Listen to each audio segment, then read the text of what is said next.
Hi. The poem about Cherry Blossom was perhaps a little on the soppy and sentimental side, so I thought I'd go for a funny one next. This one, well, I was reminded because I went cycling with my little daughter over the holiday. Not that she could go very far, but we had fun.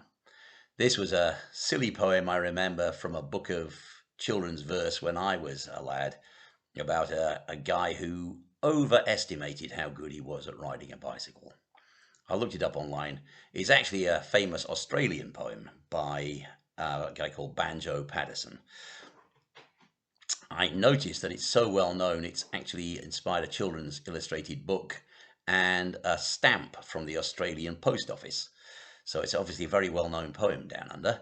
Although I'm not Australian, I've looked at some of the other guys who've posted recordings of this one online. I think my poetry reading voice is as good as any of theirs, even if I haven't got an Australian accent.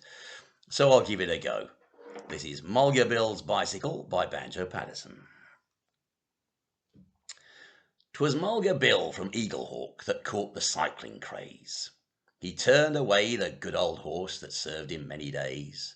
He dressed himself in cycling clothes, resplendent to be seen, and hurried off to town and bought a shining new machine.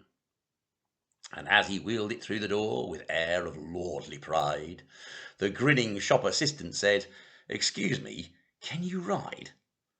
"See here, young man," said Mulga Bill, "from Walgett to the sea, from Conroy's Gap to Castlereagh, there's none can ride like me.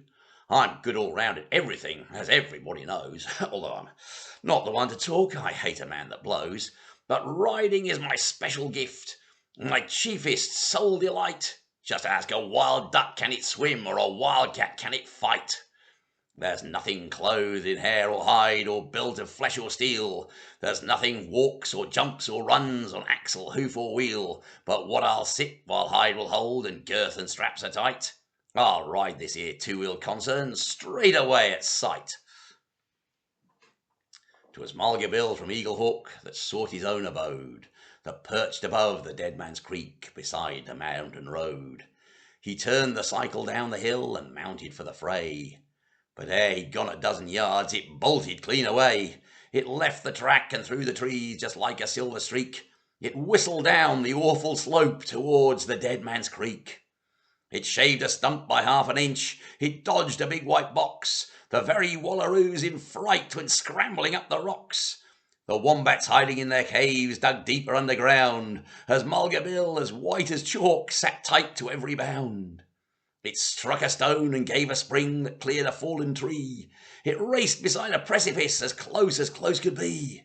And then, as Mulga Bill let out one last despairing shriek, it made a leap of 20 feet into the Dead Man's Creek. 'Twas Mulga Bill from Eaglehawk that slowly swam ashore. He said, "I've had some narrow shaves and lively rides before.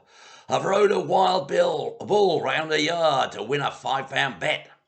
But this was the most awful ride that I've encountered yet. I'll give that two-wheeled outlaw best.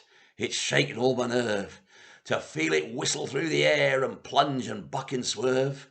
It's safe at rest in Dead Man's Creek. We'll leave it lying still. A horse's back is good enough henceforth for Mulga Bill." A nice poem. I remember it from when I was a boy, but I was reading it then, just to be sure I got it right. Anyway, that's all for tonight. See ya.